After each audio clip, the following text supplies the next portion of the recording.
Good, beautiful Sunday, ladies and gentlemen. You are now watching the live streaming of the HR Cafe, Usapang Trabaho, Buhay, Iba Pa. We're now at episode 110. And today is October 16, Sunday, and it's right 3 o'clock. So we're on your 3 o'clock learning habit. My name is Coach Darwin Rivers, and I have with me Mentor Rhoda Frentino. Please say hi, Mentor Rona. Hi everyone! Ilang linggo din akong nawala, so namiss ko kayong lahat. Welcome back, Mentor Rona. So, our discussion for today is about humanizing resilience, the 5 ways you can do it today in your organization. And our special guest speaker is no other than one of our senior mentors at the Philippines HR Group, Miss Daphne Granfil. So, please make sure you watch out at the second part of our program. That's a free learning of about humanizing resilience. So let's start our program right now. Our part one is providing you updates. Welcome to the HR Cafe, Usapang Trabaho, Buhay, Iba Pa. We are an online talk show program sponsored by the Philippines HR Group. We've been doing this virtual free trading since the start of the pandemic. So it was way back March of 2020 that we started this program to ensure that we provide free learning to our HR professionals and people leaders. My name again is Coach Darwin Rivers. I'm the founder and president of the Philippines HR Group, the largest online community of HR and HR aligned professionals. I'm a certified life coach, a public speaker, and a motivational speaker, and currently working as a vice president for a global BPO company. And of course, as I mentioned, together with me today is no other than Mentor Rona Frentino. Mentor Rona is actually a president and CEO of her own company, Uprush Social Geekers. She has more than 20 years of practice and working in different local and international companies. She's a public speaker, an HR consultant, and one of the 100 most admired Filipinos in LinkedIn. Mentor Donna, again, good morning. Good Sunday. Good, yes, good Sunday everyone. Welcome to our another episode of HR Cafe. Huwag po nating kalimutan itag ang ating mga kaibigan sa comment section. Share the episode that we have for today. And also, don't forget to let us know where you are watching from. Ayan, para mabati naman po namin kayo. Coach Darwin? Agree. And a shout out to our mentor, Sina Koang, who is actually on leave today. She's celebrating, I think, a family occasion and will have her back by next week. And also, of course, mentors Burns Ordonez Kaasi is also busy doing another program aligned to his calling. No, but we will be seeing him again very soon. Now, let's start our program. Here at the HR Cafe, we provide timely news and updates. We impart knowledge and experience that are value adding to you, our audience. We discuss problems, issues, and challenges, and provide answers and resolutions through our guest resource speakers. If there are new technologies, tools, and processes, we discuss it here because we would like to make sure that we share best practices.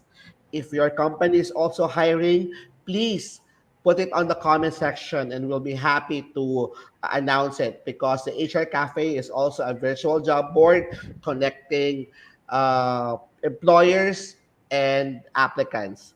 At the end of the day, we would like to ensure that we bridge understanding between the employers and employees and provide inspiration and motivation to the Filipino working community. Welcome again to the HR Cafe. Now, we start our program, and we've been doing this, as I've said, for more than 2.5 years via our Wow Quote for the Week. And the Wow Quote for the Week that we have for today is coming from a very inspirational leader, no other than Nelson Mandela. According to Nelson Mandela, do not judge me by my successes. Judge me by how many times I fell down and got back again. Let me repeat this. Do not judge me by my success. Judge me by how many times I fell down and got back up again. So this is our wow quote for the week. And I would like you guys to please share to us how is this particular quote resonates to you. What's the meaning of this quote in your life? What's the meaning of this quote? Uh, if you are able to share it to your teams, how would you explain this particular quote by Nelson Mandela? Please put it at the comment section, and we will be happy to share it to all of our audience. Let's start with mentors. Uh, Rona on about this famous quote from no other than President Nelson Mandela. Yes, ang ganda ng ano, ang ganda ng quote ni Sir Nelson Mandela. Um, in today's world, especially with proliferation of social media platforms, it's very easy to see successes of people. Correct. And wala namang tulad nga nung nung napanood ko sa NCIS, there was one episode there na na-depress yung isang member ng team kasi feeling niya parang wala siyang nagagawa kasi lahat na nakikita niya sa social media, panay lahat ng mga kasamahan niya, ang dami ng nagawa, ang dami ng na-achieve, etc. etc. Achievements. And this is actually very, very timely, kasi kakatapos lang namin last week nung reunion namin ng high school. And it can be overwhelming to see your classmates and to see people that you've grown up with na super successful with businesses of their own, and then you would feel na parang nahuhuli ka. Ang daling ma-overwhelm nun, ang daling mainggit, ang daling sabihin na wow, buti pa siya, successful. What most people don't see is that bago ka pa makarating doon, bago ka maging success, yung dinaanan mo, hindi yun ganun kadali. So, instead of with social media always focusing on ano ba yung maganda, ano yung successful, ano yung ganyan, we have to keep in mind that behind all of these successes, yung mga taong yun, they had to fall down a number of times. They had to fail a number of times just so they could learn the right way of doing things. And even if what we see in social media is all positive, all about success, yung mga taong yan, they are still going through not just going through the motion, but day to day, they're still figuring out kung ano ba yung kailangan nilang gawin. Kasi it doesn't stop at, well, nanalo ko, well, popular ako, well, mayaman ako. It doesn't stop there. They have to continue learning, relearning, unlearning things just so they could sustain that success. Just so they could sustain yung level na kung nasaan sila ngayon. And a lot of people don't think about that. They think na, pinanganak na matalino, pinanganak na mayaman, pinanganak na successful. There's no such thing as a person na pinanganak na successful. Even yung mga valedictorians nyo, salutatorians nyo, no high school, college, and whatnot, yung mga yan, dumaan din sa hirap yung mga yan before they were able to get to where they are right now. Even if yung mga nakikita ninyo, let's say for example, Coach Darwin, we have Mentor Tina, we have Coach Burns, and even myself, hindi ito yung tipo na isang araw bigla na lang kami, successful na kagad. Ako personally, I had to go through a lot of challenges before I was able to build up a rush. Hindi yan, and Coach Dar, alam mo to kasi started with Talent Shout, and I had to go through a lot of hardships with Talent Shout before I was able to get to Uprush. Pero hindi masama yun. Hindi masamang mag-fail. A lot of people think kasi na masamang mag-fail. Hindi. Yung matalo ka, yung mag-fail ka, yung hindi mo makuha yung gusto mo, hindi yun masama. Kasi it's a learning point. It tells you what you need to change, what you need to know para makarating ka sa kung ano yung gusto mong marating. And then once you get there, you set the bar higher again para dun yun naman ang i-work mo. Ikaw, Coach Dar, ano masasabi mo tungkol sa ating quote for the week? Ako, it reminds me that challenges, trials, and problems in life is more of an exercise, diba? It's an exercise to build our emotional quotient, our social quotient. Kumbaga, it builds up our muscles, diba? In making sure that we become successful. Maybe not now, but whatever challenges, problems that you're having, ano to para siyang pag-exercise nga na ano, Correct. unti-unti sinasanay ka, unti-unti pinapalakas ka, unti-unti pinapagtibay ka ng panahon. And going back to what Mentor have said, all of the successful people that you've been seeing in social media, in TV and whatnot, these people, you might just be seeing na, oh, ang galing-galing niya, ang galing niya magsalita, ang dami-dami niyang awards, or marami siyang followers or whatnot. But what you're not seeing is that these people started from them just believing themselves, and no one even believed them at the start, at the onset, di Correct. ba? Correct. Ako from my end, not many people know that when I was starting my career in HR, introvert kasi ako, and I only have to wear a hat of an extrovert because that's part of the job. Ang sabi ko nga dati, ang hirap maging clown sa HR kasi introvert ako eh, mas gusto ko yung tahimik. Pero I have to be I have to practice in making sure that I'm able to talk in front of people, being able to relay the message, relay the story, and be able to ensure that they properly understand me and where I'm coming from para maunawaan ng mga tao, ng mga empleyado na welfare nila ang at kumbaga welfare nila titignan namin as a part of management. So what I'm trying to say is success, ano yan eh, iba't iba tayong definition ng success. Sabi nga ni Mentor Rona, nag-attend siya nag-attend siya ng reunion. And every person has his or own definition of success.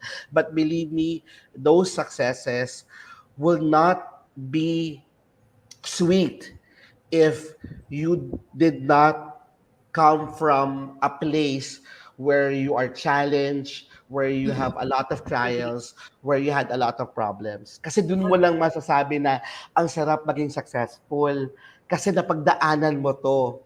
'Di ba? Kung dati 20 pesos lang yung laman ng bulsa mo at ngayon dahil sa pagsumikap mo, you were able to invest a lot of things and be able to help your family, then that's something that you're successful of. If dati sarili mo lang yung iniintindi mo, ngayon you're looking into the welfare of your colleagues, the welfare of your employees, the welfare of your company, then that's something that you should be proud of.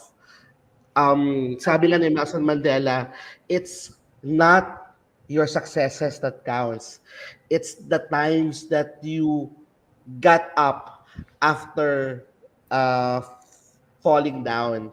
Kasi maraming mga tao, ang pagbumagsak, nade-depress na. Pag nakaranas ng challenges, nakaranas ng hirap, humihinto na sila, nawawala na yung dream nila in life, nawawala na yung passion nila, nawawala na yung tawag dito, yung motivating force nila to be successful.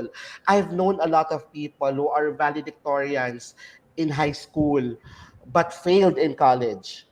Agree. People who are very smart during college, cum laudes and whatnot, but still rank and file up to now.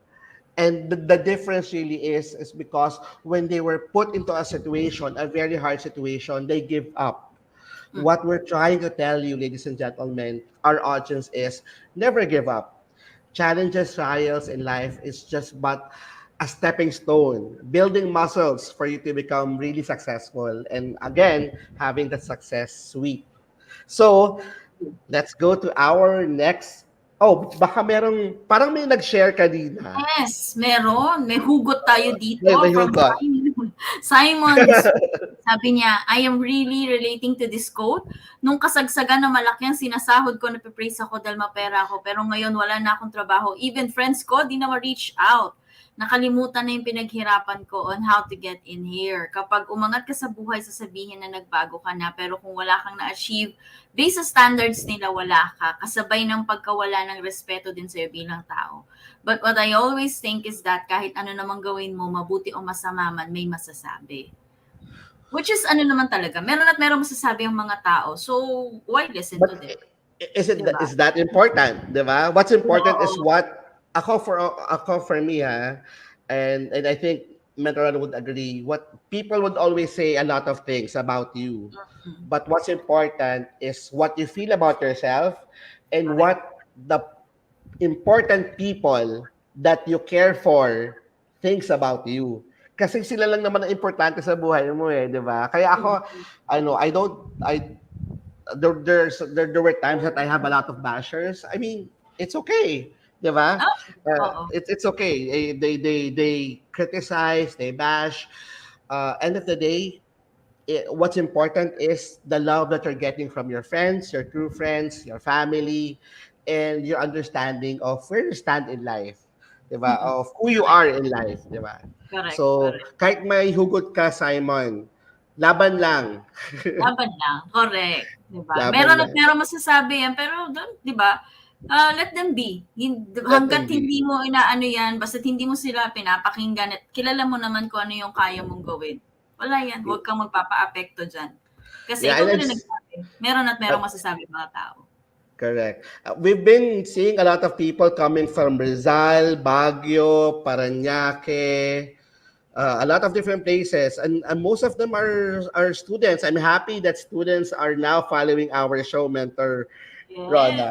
Mas Oo. maganda 'to, naaliw ako dito. Watching from Thai, Rizal.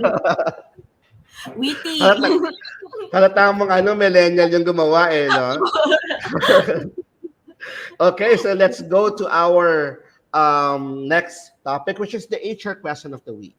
So I've seen a post at the Philippines HR group asking, are employees who are on ML required to pay for their statutory contributions, yun yung SSS, PhilHealth, Pag-ibig, during the time that they are out of the office because they're on maternity leave?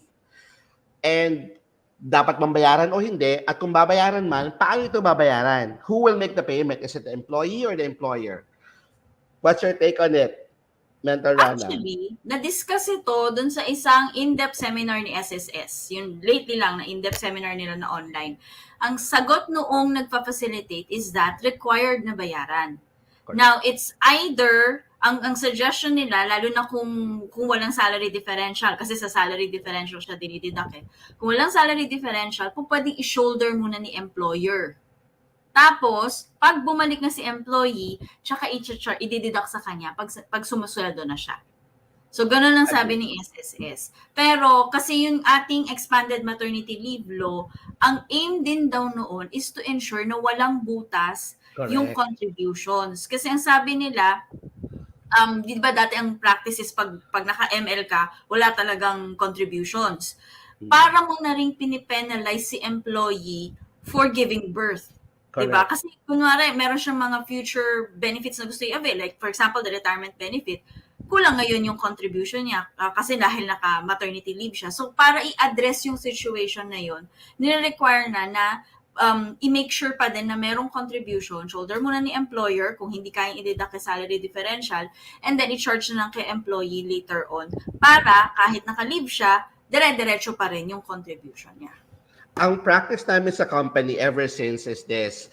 Pag nagfa-file ng maternity benefit si employee at ibibigay na namin yung maternity benefit check niya, nakalagay na doon yung deduction for 3 months, yung for the whole time na mawawala siya. Ina-explain na kagad siya ng HR specialist namin na, merong employee-employer share at yung employee share mo during the time that you're out of the office, kukunin na namin to doon sa maternity benefit mo para walang butas yung contribution mo sa SSS. So that's one way of doing it, and that's what I also recommend. So I think that's something that we should remind our HR specialists, our HR teams, that even if the employee is out on maternity leave, we just make sure that there is contributions from the employer side and the employee side. And you can do it prior the employee being on ML by deducting it already on the benefit that the employee will be getting. Okay? Yes, correct. Okay. So let's start with our updates. Speaking of pag-ibig, Mentor Rona, let's start with you. Yes, unahin po muna natin ang ating pinakamamahal na SSS. Um, kung kayo po ay pumila ng pagkahaba-haba para sa iPhone 14, may good news si SSS sa inyo. Hindi sila namimigay ng iPhone 14 but open na sila on Saturdays from 8 a.m. to 5 p.m. po.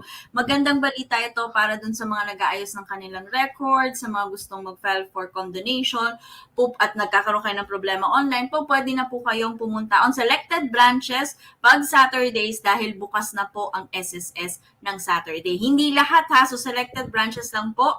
Yung mga branches located in shopping malls within NCR, open sila until December 31, 2022 para ma-accommodate po yung mga transactions dun sa mga tao na po pwede lang pumunta sa mga branches ng weekends. So 12 branches po yun na identify ni SSS na i-open nila on Saturdays. This would include those SSS branches within shopping malls in the areas of Cubao, Malabon, Novaliches, Paso de Blas, Antipolo, Mandaluyong Show, Marikina, Ortigas, Las Piñas, Makati, Chino Roses, Parañaque, and Taguig. So yan po yung mga branches that are within malls na mag-o-open po. So from 8 a.m. to 5 p.m. except for Novaliches and Ortigas, which will open from 9 a.m. to 6 p.m. naman po. Pero yun po yung magiging schedule nila until end of this year. So until December 31, 2022.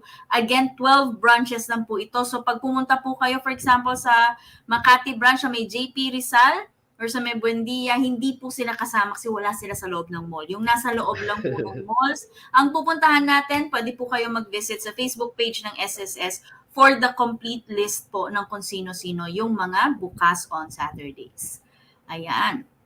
And of course, nire-remind din po ni SSS na in place pa rin po ang branch number coding scheme para sa mga gustong pumunta or kailangan pumunta sa mga offices ng SSS. So kung ang ending po ng inyong employer SSS number ay 1 and 2, kayo po ay i-assist tuwing Mondays lang po.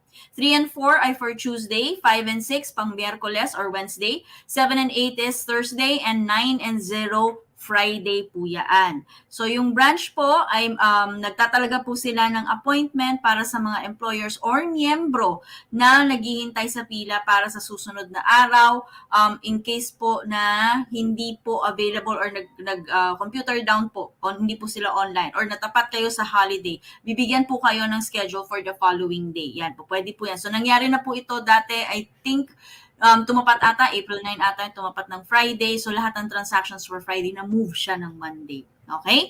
Or pag pinabalik po kayo, yan, bibigyan po kayo ng, i-allow kayo na pumunta doon sa inyong branch kahit na hindi pa naman po schedule. Pero, kung wala po ng mga ganong sitwasyon, kung kayo po talaga ay naka-schedule lang ng Thursday lang po talaga po pwede. Okay? So, tandaan nyo po yung huling number po na inyong SSS number.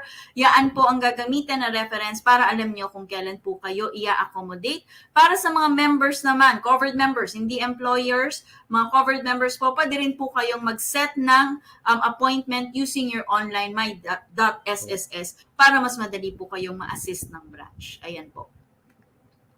Okay. At syempre pa, naku, kinakabahan ako kay SSS. Ang bait nila ngayon.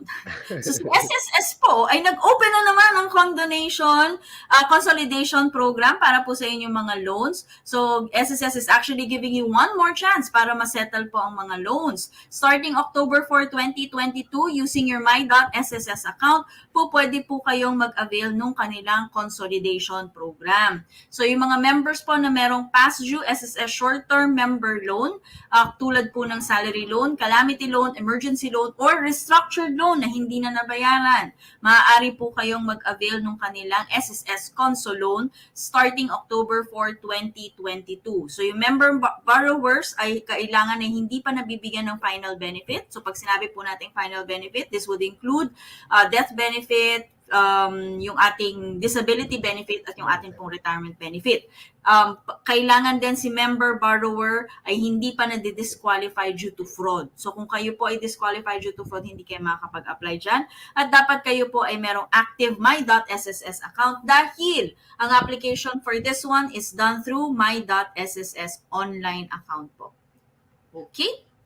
Ayan po, at pinapaalala din po ni SSS paano nga babayaran ng member borrower ang kanya pong mga yung sa ating yung ating consolidated loan, paano po niya maaaring bayaran. Ang sabi po ni SSS, pwede po kayo mag-avail either ng one-time payment or nung installment plan. Pag one-time payment po, kailangan masettle yung buong amount within 30 calendar days pagkatanggap ng inyong approval ng application ninyo.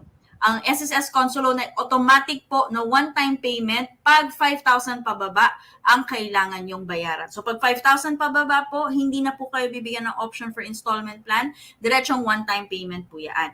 Pag installment plan naman po, kailangan kayong magbayad ng down payment equivalent to 10% ng full amount within 30 calendar days from approval ng inyong application for consolidated loan. Yung natitira naman po na amount ay meron pong schedule yan. So kung babayaran nyo, kung yan pong amount na yan ay between 5,000 to 10,000, 6 months po ang maximum term. Keyword maximum. Ibig sabihin, maaari pa itong bumaba sa 6 months. Pwede bawasan nila. Kung ito naman po between 10,001 peso hanggang 18,000, 12 months po. Paglagpas 18,000 hanggang 36,000, 24 months, and so on and so forth. Kayo po ay maaaring pumili ng mas maikling payment term. So kung gusto nyo matapos kagad, iklian ninyo para matapos kagad yung pagsisettle ng inyong mga past loans. Ayan. At syempre, pag kayo po ay nakamiss, tandaan po natin, yan po ay merong penalty. So ano po yung mga matcha-charge sa inyo? Interest rate of 10% per annum, 1% na penalty every month. So maganda po na kung kayo po ay mag-a-apply for the console loan, sure kayo na mababayaran niyo siya. Ito po ay, wag po tayong mamihasa. Alam po natin na sunod-sunod for this year ang pag-open ni SSS ng consolidation program nila. Pero wag po tayong mamihasa ha, kasi pag yan po ay hindi natin tinake advantage agad, next year, malamang sa malamang, wala po silang masyado i-open na consolidation loan kasi tinutodo na nila for this year. So habang meron pa, habang available, kunin nyo na kagad, avail of it, kasi magandang way po ito para yung mga penalties, late penalties, and fines nyo po ay ma-waive po nila at maiayos nyo po yung records nyo with SSS para in case kailangan nyo pong mag-loan in the future or kailangan nyo mag-avail ng mga future benefits, wala po kayong magiging problema. Ayan po. Okay, and now updates from Pag-ibig. Pinapaalala lang po tayo ng Pag-ibig na na-launch na po ang Virtual Pag-ibig mobile app. Ang Virtual Pag-ibig mobile app ay isang paraan, isang application na po pwede nyo magamit sa inyong mobile para ma-check ang contributions nyo, payments nyo for Pag-ibig, at also kung meron po kayong MP2, pati po yung investments nyo sa Pag-ibig. At pwede rin po kayo mag-file ng mga loans at i-check ang yung status ng loans through the Virtual Pag-ibig mobile application. Also, pinapaalala din ng Pag-ibig na kung wala pa po kayong Pag-ibig loyalty card, lalo na yung mga HR na gustong bigyan ng, kumbaga, freebies yung mga empleyado nyo, i-invite nyo po sila, invite nyo ang Pag-ibig o encourage yung mga empleyado nyo na mag-avail ng Pag-ibig loyalty card. Kasi sa Pag-ibig loyalty card po, bukod po sa pwede siya maging cash card whenever you're applying for loans through Pag-ibig, ito po ay nagbibigay din ng napakaraming discounts. And for this month, they're offering 5% discounts in Hapchan restaurants and also a free regular thin crust pizza for every order of a classic pizza. Okay? So may free po tayong regular thin crust pizza. And napakarami pong mga establishment partners ang Pag-ibig loyalty card. So thousands po yan. So if your employee will be a member of the Pag-ibig loyalty card, sulit na po ang loyalty card na ito. Next po ay updates coming from PhilHealth or Philippine Health Insurance. Ngayon po ay ang Breast Cancer Awareness Month ngayong October. Ito po ay ang buwan ng pagpapaalala para sa mga kababaihan na self-breast examination, kumain ng masustansyang pagkain at alagaan ang sarili. Paano po ba maiiwasan ng breast cancer? Iwasan ng sobrang stress, kumain ng masustansyang pagkain, regular na mag-ehersisyo, matulog ng sapat, iwasan ng mga bisyo tulad ng pag-inom ng alak, paninigarilyo, at paggamit ng pinagbabawal na gamot. At kung maaari, kung kayo po ay may anak, mag-breastfed po tayo sa ating mga anak. Now, kung sakasakali po na magkaroon po kayo ng karamdaman in line with breast cancer, may Z benefit package po para sa breast cancer. Ito po ay nagkakalaga ng up to 100,000 pesos ang sasagutin ng PhilHealth. Kaya po, napaka-importante po talaga ng ating mga empleyado at maski po yung mga tinatawag nating volunteer members ng PhilHealth, napaka-importante po ang pagkakaroon ng PhilHealth kasi sa oras po na pangailangan pang ospital or kailangan mong para sa inyong health, meron po kayong kaagapay. If you have any questions regarding your PhilHealth benefits, you can call them at 0917-898-7442. You can also reach out to them via email actioncenter@philhealth.gov.ph or check their different social media at PhilHealth Official in Facebook, Team PhilHealth in Twitter, and of course their website www.philhealth.gov.ph. Now, um, words from our sponsors. Nako po, holiday season is coming. I'm sure there's a lot of you guys are organizing your Christmas party, your team outings, your family outings. We just like to inform you that El Puerto Marina is a partner of the Philippines HR Group and the HR Cafe program. So if you are a member of the Philippines HR Group, just reach out to the Facebook page of El Puerto Marina Beach Resort and Vacation Club. That's in Facebook. Inform nyo lang po sila na kayo ay member ng Philippines HR Group or tagapakinig ng HR Cafe at kayo po ay entitled to special rates and discounts. They have resorts, beach resorts in Boracay, in Palawan, and also in Pangasinan. Okay? Another word from our sponsor is if your company is looking for establishing a wellness program and you would like to monitor the health and wellness of your employees through a gadget. Ito po ay parang Fitbit. Reach out po sa eShield. eShield is a partner of the Philippines HR Group and the HR Cafe, and they provide exclusive 15% discounts to all of our members when your company avail of eShield. So you just have to register at the eShield website, www.shield.me/ph-HR. eShield is a partner of the Philippines HR Group and the HR Cafe to provide a healthy lifestyle to your company's employees. And of course, we're already before we go to the second part of our program. If we have any questions po, HR related, or any questions related to um, human resource management, human capital management, or any HR aligned questions, please, we encourage you to post it at the main page of the Philippines HR Group Facebook page.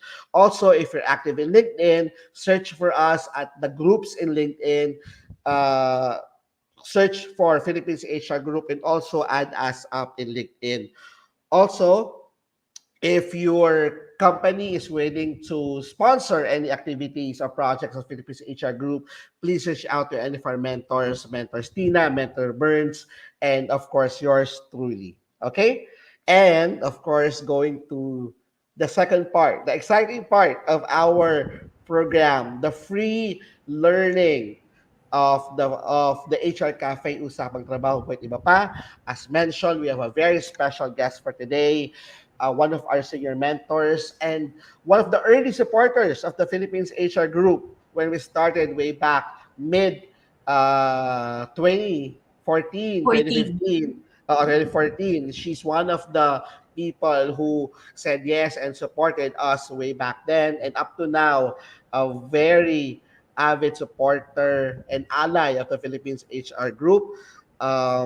We, of course, have no other than mentors Daphne, Granfil, and of course, I'll have mentors Rona to properly introduce our guest speaker. Yes, andito na tayo sa exciting part. Ang ating guest speaker for today has been a speaker in various events held by Philippines HR Group. And this is not the first time that she has been our guest here at the HR Cafe.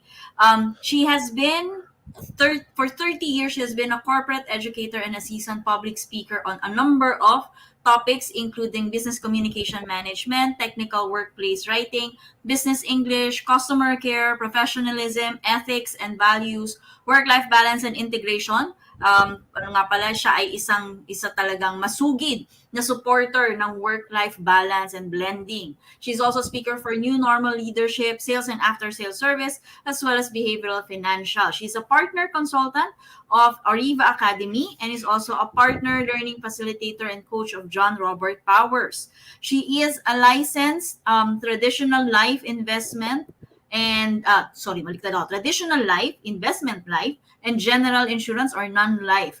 Yan, financial advisor. She's a certified project manager and fellow by the American Association of Project Managers. She's also a certified management consultant by CMC Philippines and is a graduate of BA Mass Communication from St. Joseph's College in Quezon City. Apart from that, she is a founder, managing director, and lead consultant of DBG Training Management and Public Relations Consultancy, PH, a technical leadership consultant for ASEAN HIVOS program under Global Fund in Netherlands from 2012 to 2017, and a chair for Philippines of ASEAN Work-Life Balance Project from 2015 to 2017. Without further ado, let me welcome to the floor ang ating pinakamamahal at ang ganda-ganda ng gupit niya ngayon at ang kulay ng buhok. Feel na feel ko, Miss Daphne Granfil. Miss Daphne! Ay, nawala. Afternoon. Ay, what happened? Oo. Well, thank you for the gupit. That's a sign of trying our best to be resilient. Okay? Across years. I know it's a tough year. Actually, I was listening to your quote and it's very true, no? Kami pong napapanood nyo dito ay hinampas na ng panahon at tayo pa rin. Tama ba ako? No? Correct! Part talaga yon kasi you thought you're not stronger, but actually you are. Only given a chance to really get into all the troubles, the wrong decisions and everything. That's why we're doing this.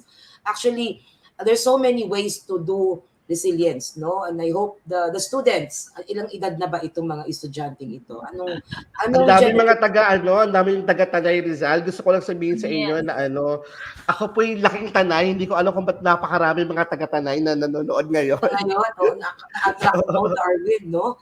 Itong mga, students, itong mga college ito ay College students, yes. Fourth year. Yeah. Fourth year. I'm telling you nung fourth year college din kami, ganun din naman ang problema namin, pag-ibig. Ay, joke! Dalawa lang naman yun, pera sa kapag-ibig ang problema ng mga estudyante, no?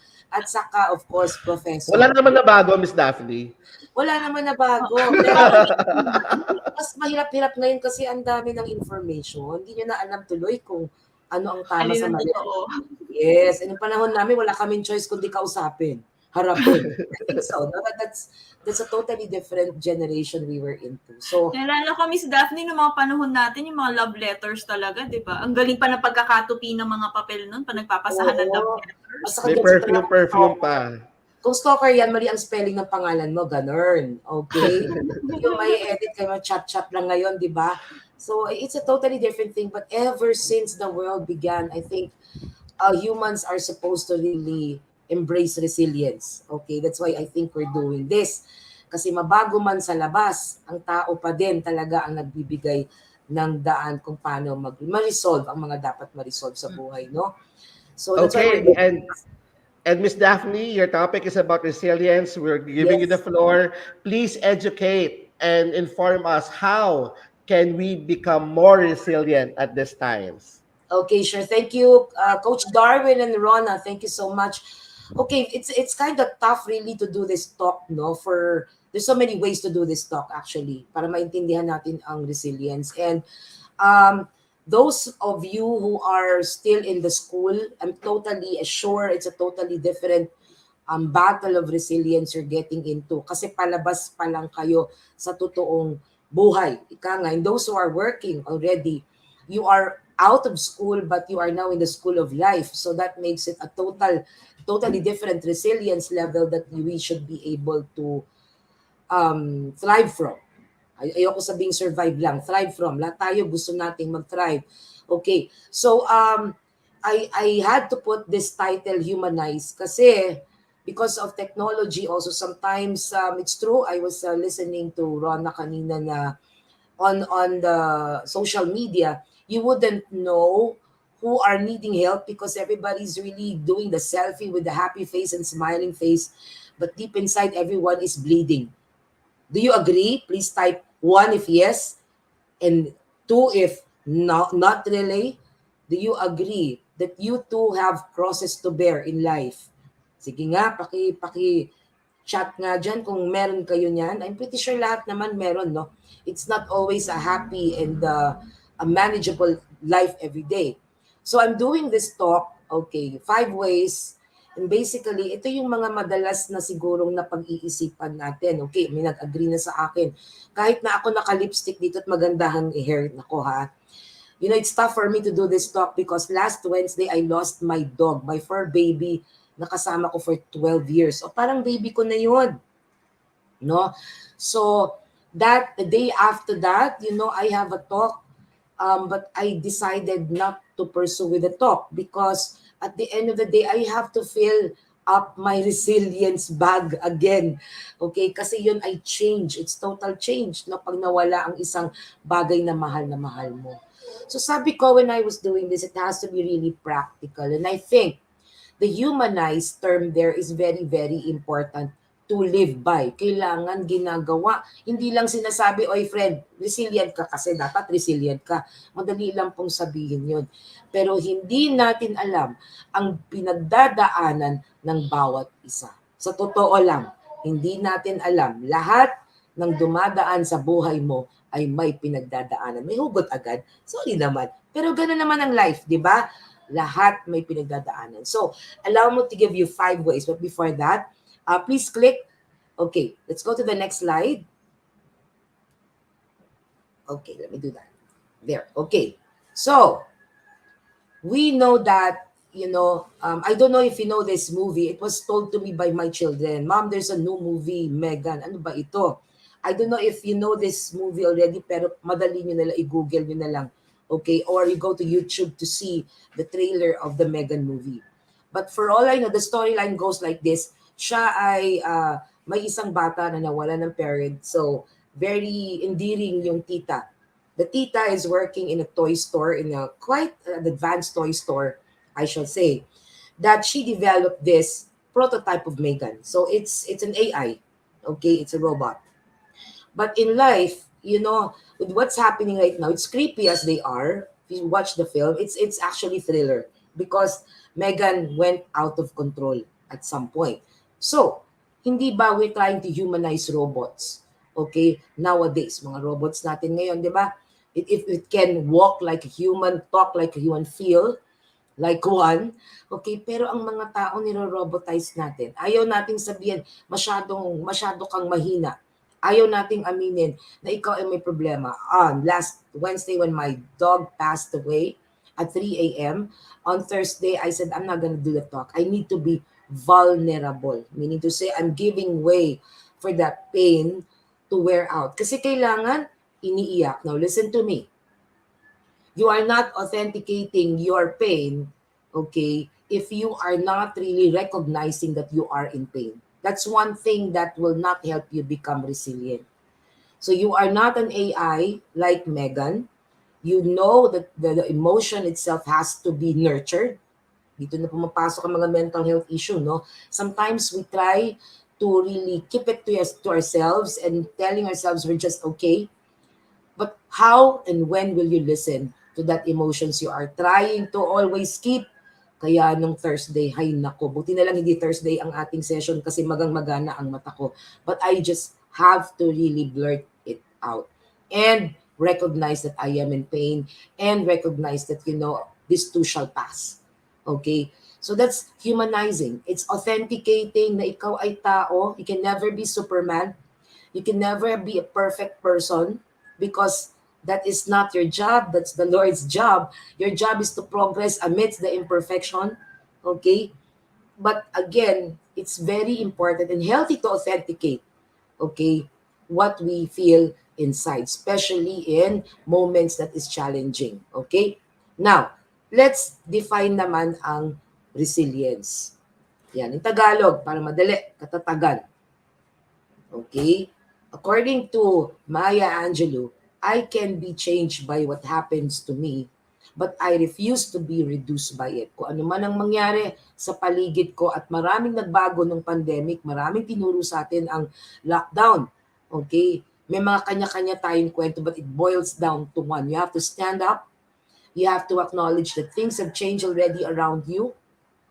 Okay? So you can better make the next decision. Now, I put there I Am Legend because it's a very good film that exemplifies resilience. Napanood yun na ba yung I Am Legend? Did you see that movie? If not yet, that was in 2014. It's a sci-fi thriller din siya. Okay? But the point there is the adrenaline rush to keep yourself quiet and do things amidst all the zombies or the monsters around you. That's a very good film to really understand what resilience is. I would suggest for those who haven't seen this, si Megan sa next year pa yon, pero si I Am Legend, okay, andyan na yan, 2014 pa yung film. Do make way to watch and see and feel and ask yourself, what will you do if you are the only last human being in the world amidst the monsters? Okay, so if we put them together, yung katatagan natin, it needs to be humanized. It needs to be authenticated. Okay? And how are you gonna do that? You see, it's only one question I want to ask people nowadays. Okay, ano bang hirap ang gusto mo? Sometimes people that doesn't want to really get into, okay, problems, yet we know, okay, by principle na hindi naman lahat control natin, correct? Hindi naman lahat control natin. So, what does it mean? Hindi lahat ng gusto natin matutupad. And the question is, how are you gonna respond to that reality? Hindi lahat makukuha natin. Not yet. Okay? At hindi lahat nakukuha natin on time ng gusto natin. And that's a beauty of life that you have to embrace already. Because we were born resilient already. Do you know that? Do you know that you're born resilient? You want me to prove it to you? Sige, prove ko sa inyo. Bakit tayo may tear duct? Why is there tear duct? Okay, para makaiyak tayo. Okay? So, wala ka bang tear duct? Naku, kailangan pumunta ka na sa doktor. Lahat tayo pwedeng umiyak. Pero yung iba ayaw. Sige, tatag. Sige, di ba? Strong ka dapat. Walang iiyak. Then why are we born with the physicality of having a tear duct? Gamitin nyo. May gamit siyan. Okay? They said that when you cry, it's already freeing the soul from the burden. Okay? Baka hindi nyo pa naiiyak ang mga dapat nyo iiyak. That's katatagal already. You're giving way. Okay? You're giving this weight away from you. And if you cry, there's nothing wrong about crying, especially with the male. Okay? Alam ko, I grew up with a family wherein it's so good to see my dad cry. Actually, kasi sa ganung generation ng mga parents ko, bihira ang lalaki umiiyak. But when I saw my dad, I see him human being, and that made me so easily, connect with him. Kasi, okay, nagkakaroon din siya ng pain. So if you are a person that keeps, to yourself and you don't want to cry it out, okay, I think you're missing the point. You're not using your innate resilience. Okay? So, we understood that to be humanized is to authenticate. We also understand that katatagan is resilience. Sige. Punta na tayo. It means life work. Okay? Maybe in just this is work, life work. Okay? This is where we all are at sa work. Okay? Sa work tayo. Pero in the middle of a work, the small work and the work in yellow, the big work is life. Actually, life yan. Okay? And We thought that just keeping the workplace, the school, we're good to go in what is happening in our lives. But actually, um, the biggest workplace that we have is life itself. Yung kabuuan talaga, it's about buhay. Okay? And until you get to realize that there is life after school, there is life after office, there is life somewhere else. But in the big picture of things, it's about living in the biggest workplace, which is called life. Okay, para tayo, when we do the discussion, align tayo. At yan ang ating pag-aaralan, or at least to explore on resilience that we are going to discuss today. Okay? If you have questions po, paki-chat na lang. Okay? So I can answer them. Now, ang tanong, where is your resilience tested today? Yun ang tanong. Saan ba natitest talaga ang sinasabi kong innate resilience? Okay? In the movie of I Am Legend, there is a scene there that I am so moved because I totally understand. I am a fair dog lover myself. When Will Smith had to kill his dog, his only company, okay, siya na lang yung natitira sa family. Namatay na ang family, yung aso na lang ang natitirang kapamilya niya. Why? Because the dog was bitten by the monster, so it will turn out to be a monster later on. And that was a test of resilience we're in. He is mindful, okay, that, okay, remember this term, mindful siya na yung asong yon ay kinagat na and infected na. Okay? At aware siya, remember the words, aware siya that pwede din siyang i-attack ng aso if hindi niya ito papatayin. That is where the test of resilience, the heart says yes, but the head says no. Ito na yun, test of resilience. But anyway, just to make it easy for you to answer this question, okay, where is your resilience tested today? Okay, ayan. Okay, there are 5 here I mentioned, but it's beyond that. Okay, marami pa yung letter P. Okay, pag-ibig, pamilya, pera, physical, which is your health, profession. So ano ba, saan natitest ang resilience mo today? O saan nagtitrigger na kailangan resilient ka? Okay? You must know where. Because in the journey of life, iba-iba. Okay, maybe you're a starting person who, starting to fall in love. Sometimes people will ask me, when is the best time to get married? And I would say, well, where are you ready for pain? Because love and pain are together, right? I mean, we can't just, fall in love and not knowing that there is pain at the back of love, right? So this is something that people denies, and they have this expectation that it's going to be a perfect love. No. When there is love, there is pain. They go together. Okay? They go together. So you better answer that question instead of asking me kung kailan ka pwedeng mag-asawa, itanong mo muna sa sarili mo kung kailan ka na ready sa pain. Kasi kasama yun. So ikaw, tinatanong ko, alin ba sa 5? Okay, sa ngayon, kung sino ka man ngayon, kung nasaan ka man ngayon, which of these 5 is actually testing your resilience? Okay? It has to be only the strongest one. Now, what does it mean? If my resilience is tested in love or pag-ibig, okay, may magti-trigger eh. Pag nag-trigger ang isang bagay in that area of love, then that is where the boat rocks now. And it affects everything. Now, sometimes, in the workplace, school or office, hindi yan pinag-uusapan. Saan nang gagaling, okay, ang moods ni sir at ma'am? Hindi natin alam yan. Saan nang gagaling ang moods ng boss ko? Saan nang gagaling ang mood swing ng teacher ko?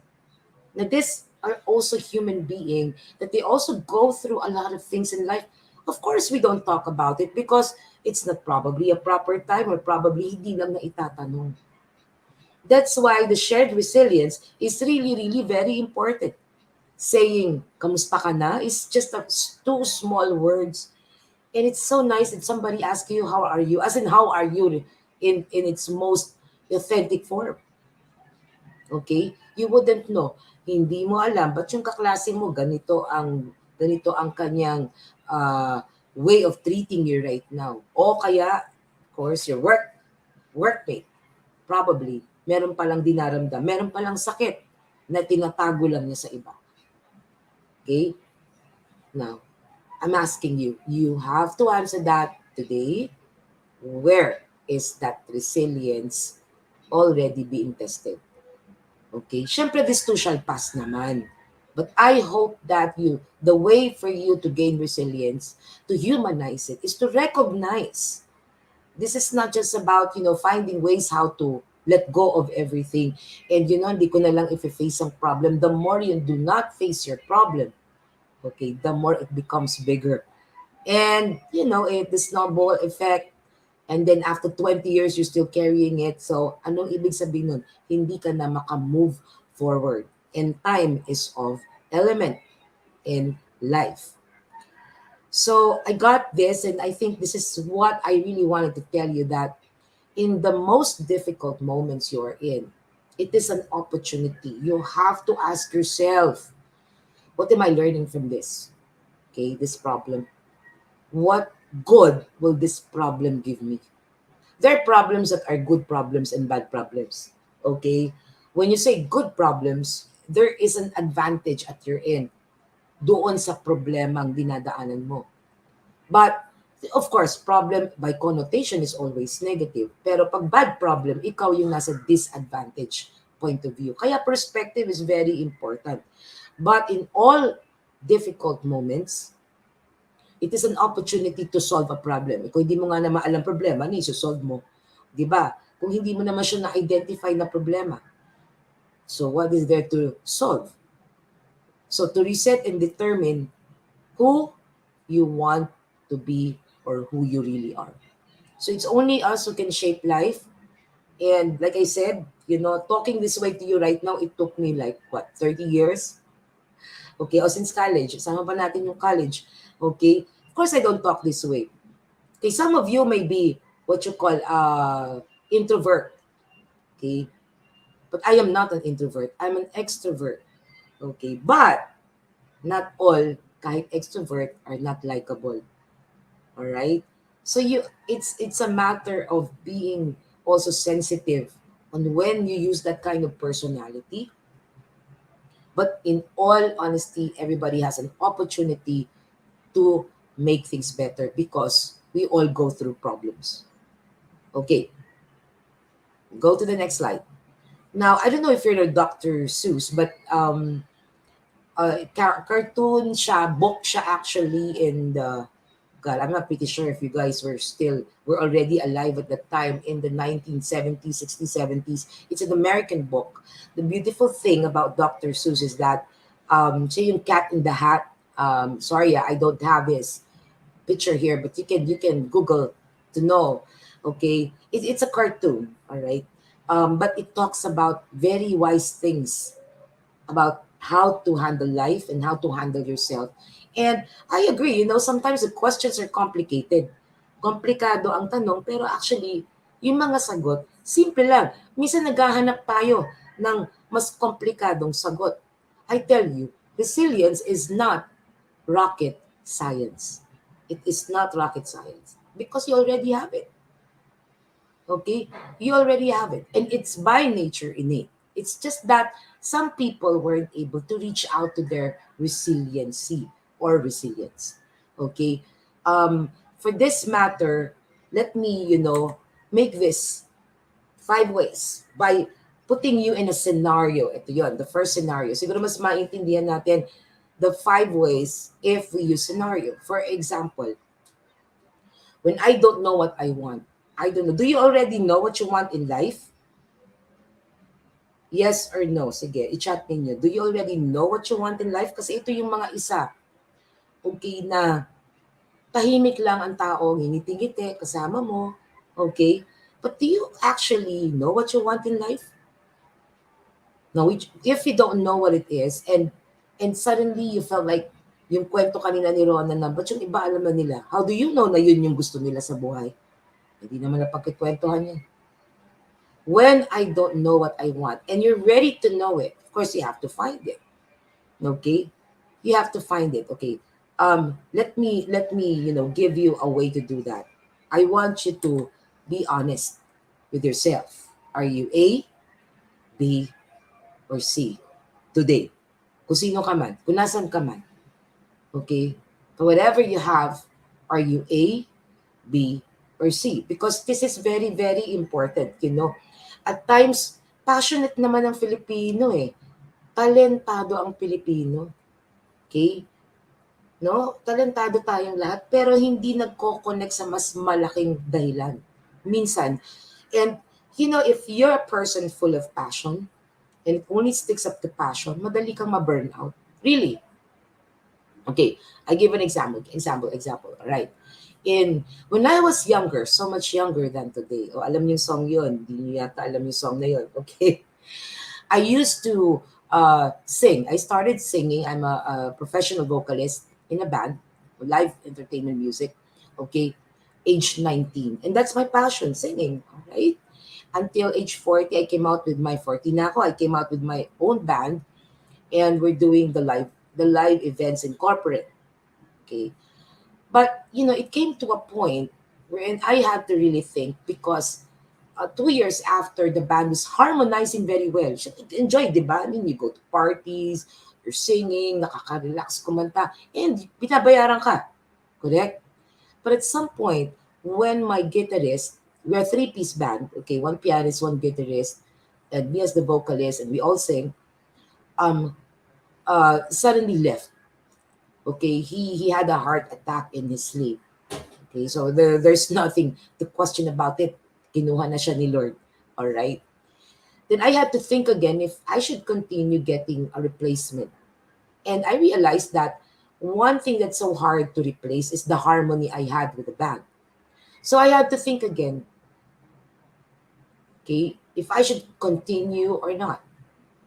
But I was already aware that I was aging already that time. So I had to look at into my passion. There's nothing wrong singing, and if you're a good singer, people like getting you, meaning you're doing the right thing, passion. But I started looking at what's my purpose. Well, why am I gonna do this again and bring the band again?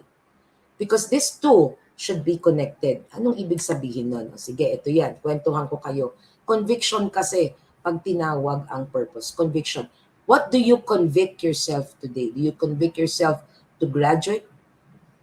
Do you convict yourself to help the family after you graduate? Do you convict yourself to take care of the family because you're working right now? Do you convict even if you're a single parent, whoever is there, single parent here? Do you convict yourself to make sure that your kids go for education even if you're a single parent? These are convictions. And you're so passionate to do this and that, right? You have to connect that. Otherwise, you really, really get burnout after kung puro passion lang. And you go around in circles in life. And then, pag napagod ka, higa ka na lang and you'd say, yan na lang masasabi mo, right? So, we are all passionate, okay, at our own rights. We have our own talents. We put our talents, our energy, and time. But it must serve a purpose. Ito yung tinatawag na you have to fuel your passion. So, like in the what you see here on screen, no? The passion is the gasoline. Okay, let me just give you an analogy. May gas dyan. Okay, nag-burn ka para magkaroon ng sticks. Okay, or logs para gawin siyang sa bonfire na gagamitin. Okay, so you fuel that passion, put fuel to serve a purpose, naging bonfire siya. The purpose is to put light on this group so they enjoy the night. So it extends beyond what the passion is all about. Oh, I'm passionate to study. That's good. There's nothing wrong about it. Okay. But what purpose does it serve? That's your conviction. And people, they convict themselves. I want to be happy. I want to have money. I want to have freedom, peace. The problem is they only think about the passion. Okay. We have to connect this to. Otherwise, it's going to be difficult for you. You're going to, again, be not resilient. Pagod ka na. Okay. That's why you have to know what you want. If you don't know it yet, maybe The first thing, at least you have passion. Let's start. That's good enough to start with. Now I'm going to ask you, with that passion, why do you do what you do? Okay? Why do you do what you do? These are convictions. So after that band, I said, nah, I think that's good enough. I stopped without any pain because I was aware. Okay? I was aware. Yeah, I think that's good enough. I think I've done well. Okay? So I stopped already. I have to take care now on the other side of, put another thinking hat because I also have family. I'm a family woman. I have 3 kids. Okay. And there's a bigger responsibility rather than just becoming a vocalist or doing the events. Okay. So I had to move forward. Okay. Nung namatay yung aking gitarista, syempre masakit, right? Pero that's already what, life is telling me and the Lord is telling me is move to the next battle. All right? So you have to connect. You have to have purpose. At least, something, put a form. Your passion is already there. Yeah, okay, so what's the purpose? And these are what we call convictions. And those who are single parents, maybe your conviction is to make sure that your children or your child finishes education, regardless if you're single, regardless if there's another, a family or a person that would take care of your family, but the conviction stays. Ito yung tinatawag natin, no? Ito yung tinatawag natin. You adjust the sails. You adjust the sails, but not actually, of course, your destination. That's the purpose. And it has to be strong. Okay, but life will make it strong for you later on. So, look, we know what we want, but sometimes we just fear change. Alam po natin ang gusto natin. Kasi ang tao ganun eh. Hindi ko alam ang gusto ko, pero actually alam niyo yung gusto niyo. Ang tanong kasi, paano? Okay? Paano nga natin malalaman? Kung hindi niyo naman nire-recognize kung ano ang gusto niyo. You become resilient if you know what you want. Wrong, right or wrong? Because that's where it starts. We need to put a starting point. But we just fear change. We know we need to change. Okay? So, I hope this is one way for you to tell you that you really have to know what exactly you want. Okay, for those of you, let's say, let's go to the education part naman. O sige, sa school, yan bang mga pinili ninyong courses ay gusto nyo o ito ay sinabi lamang sa inyo ng magulang nyo? Yan. Okay, yung mga tanong, di ba? Tanong ng buhay yon. Kasi kung sila ang nagdikta sa'yo, I'm pretty sure, hindi ka masyadong resilient. Okay? Kasi hindi mo laban ang nilalaban mo. Now, I'm not saying you shift. I want you to be aware that it has something to do with it. And I am not different with you because before I finished mass communication, I was an engineering student in UST. OMG, ginagawa ko sa math, di ba? Okay? But I, at age 19, had to look at my TOR, transcript of records, and study it. Where am I really good at? I had to really look at it. I went to the register, okay, and I said, I want a copy of my TOR. And I saw I was, I'm doing well in languages and in social studies. So I said, I think I have to assert already. Okay. Age 19 pa lang ako noon. So pag-isipan niyo po yan because at the end of the day, it talks about the resilience you need in your own life. Okay? Now, let's go to number 2. When I don't have enough. Ito yun di ba?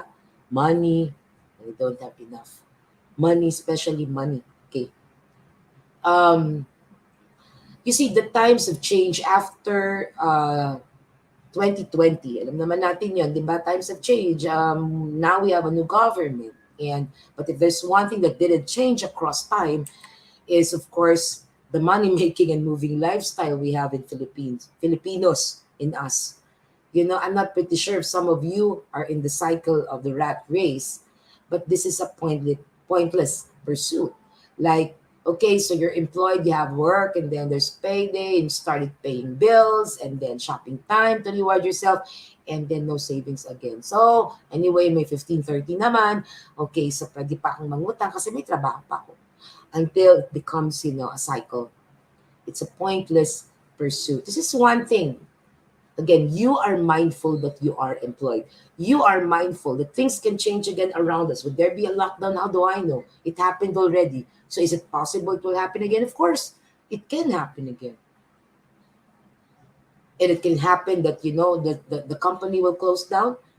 Yes, because we've seen that already. And you're still in the rat race. What if? Diba? So what if? I think there are things you start really changing in the way you make money, or at least in the way you move that lifestyle. Okay. Another thing is that we allot money.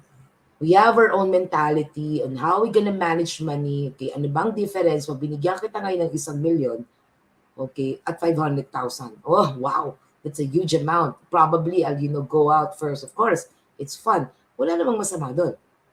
Okay?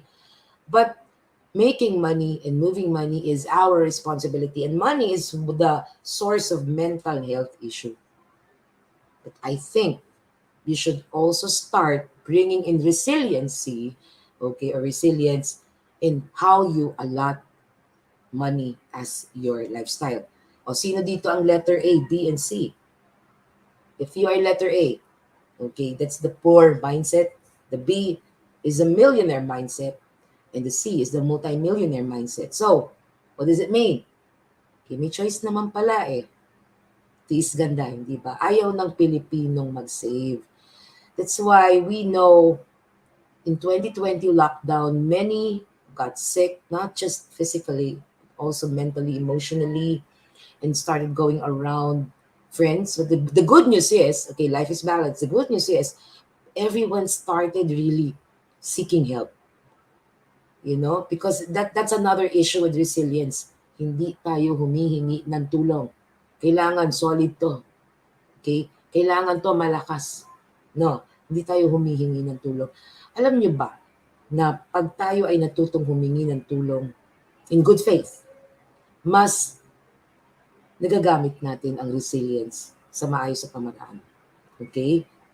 The money allotment, money is one of those issues that until now, we couldn't, I don't know what's wrong. Malit lang sweldo ko. Exactly. Okay? So, what do we do? Right? Should you go to the bandwagon of the rat race cycle, or do you need to change something there in how you treat money? Okay? So, we really entice everybody to start saving because we saw that happening already in the lockdown. And even before the lockdown, I'm pretty sure there were a lot of issues already like that. Okay? Now, I don't know. I meant inflation response plan. Sorry about the glitch on the slide there. Okay? Nag-adjust lang po. But we saw the value of money going down year after year. This year, I think it's 6%. Ibig sabihin, ano bang ibig sabihin ng inflation? The buying power went down.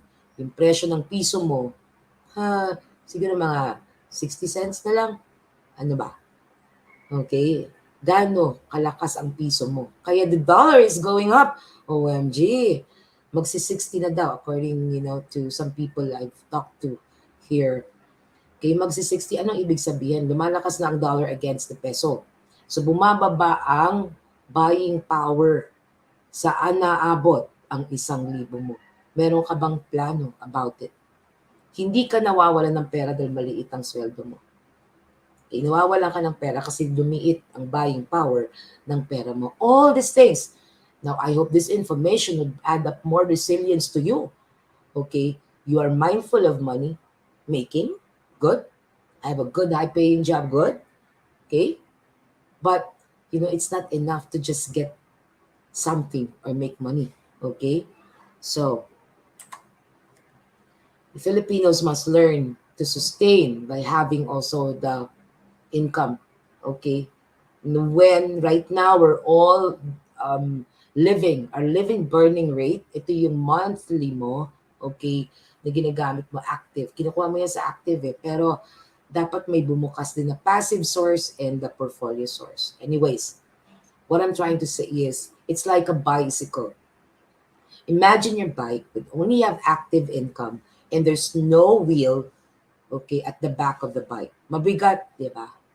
Now, It also tells you, that's why I use a bike as an analogy, hindi naman pwedeng umandar ang passive and portfolio wheel mo kung wala ka ring active. And that is the reason why. Okay, some people would ask, ba't ang mayaman, lalo yung mayaman? Because they know how to allot their funds and grow and multiply it. Filipinos don't know much about it, but there is a way to do that. Now, we strengthen sustainability, not just the monthly subsistence. Okay, I know. You shop online now. Okay, that's the lifestyle, no? But I want you to do this. Before you shop, you ask yourself, do you need it or you just want it? Okay? So medyo dapat conscious na tayo sa paggamit ng pera. Hindi lamang sa pagkuha ng bagong trabaho kasi mas malaki ang sweldo doon. Walang sense yun kung ganito pa rin ang money lifestyle mo. Okay? Now, it's not that, okay, this is my understanding with resilience, we have enough to start putting value in what we make. We have enough. Meron tayong pag-uumpisahan. Ang kailangan na lang natin gawin is lagyan ng i-boost ang value kung ano yung ating ina-earn. I hope the students would learn not just to, get your interviews and get a job right away, but you should also know how to handle your first ATM card. Okay, your first sweldo. Nasa akin pa yata yung first ATM card ko. Anyways, okay, I think I still saw that. Kasi iba yung feeling pag first time ka nang sumisweldo. Tama? So, celebration. Sige, okay lang. Pero yung pangalawa, ha? Okay, that's how I teach my kids here who are already working. I give them a budget model, no? And see it for yourself how it feels. It's about the feeling. Okay, it's not just about the money or the paper. Okay, we have enough actually to start putting value in what we make. Okay? Now, time. I don't have time. When I don't have time, I feel bad. Okay, hindi ko kasi mabigay ito. Okay, listen up. We always say that we don't have time. You see, not all have recovered in 2022, not yet. I also have a lot of colleagues still lost from the 2020 pandemic. Okay? But I want you to understand that if you are not fastly resilient, you're losing time. And time is money. Because it takes recovery. Okay, how long to recover? And when a disaster strikes, okay, something that beyond your control, lalo na nako, mas matagal ang recovery period. For us, actually, you are resilient enough to be here, okay? Because it only means that you're really finding ways, okay, how I can be resilient. You have to be resilient with time. Okay, you have the ability to withstand or recover from inevitable challenges. But the question is, when? Okay, when do you want really to recover? You have to consider time because our age also progress. Okay? Ang mga ages natin nagpo-progress. In other words, we're aging every day. Are we? Okay? So if you are still in your 20s, that's good. But there's still a lot of time, you see. Okay? But that's what you think. How do you know if you have still enough time to move whatever you want to move in life? Now, yeah, it's right. Time is what we want most, but we use worse.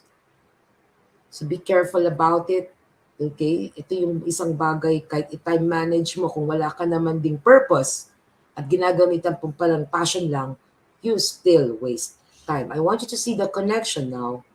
When I said if you have a purpose, it's easy now to draft a roadmap to what you want to happen in your life. Okay, if you know your purpose, if it's the only passion, please make time to define that purpose. Okay? Now, for some reasons, for those who are working, how most people live their life, it could be something like this. 10 to 20, okay, 0 to 20, ito pa yung masarap maging bata ulit. Actually, sometimes sinasabi ko yan sa mom ko. Okay, oh yeah, my mom is still here. She's 81, OMG. No, I have in my home, I have 6 generations. Okay, so imagine the crazy house with 6 generations. All right, so 20, live, laugh, fear, play, enjoy, love. Right? Sarap pa ng mga 20, no? Okay, now, But when you reach at 20 to 60, this is now, um, this is where the management comes in the kind of life you really want. In fact, after I graduated from school, diba, tutuwa ka na, wala ka ng teachers, wala ka ng gagawin. Pero pagising ko after that graduation, okay, the day after the graduation, I was so lost, actually. And I said, what will I do? Okay, what do I do now? The very moment after your graduation, what did you do? Did you feel lost too? Okay, why is that wrong? No, it's just that you did not really have a trajectory what to do after graduation. So it took time again for me to go around and find my way in and out. But when you, okay, get into your 60s and forward, 80, we're talking about the Filipino mortality. Okay, some went for 80 plus. All right.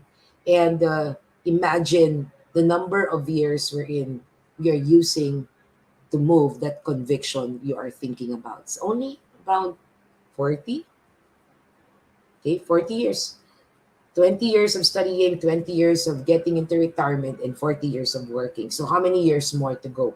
But again, depends on you, on what kind of design of life you want. You can still work at age 65, no problem, as long as your health.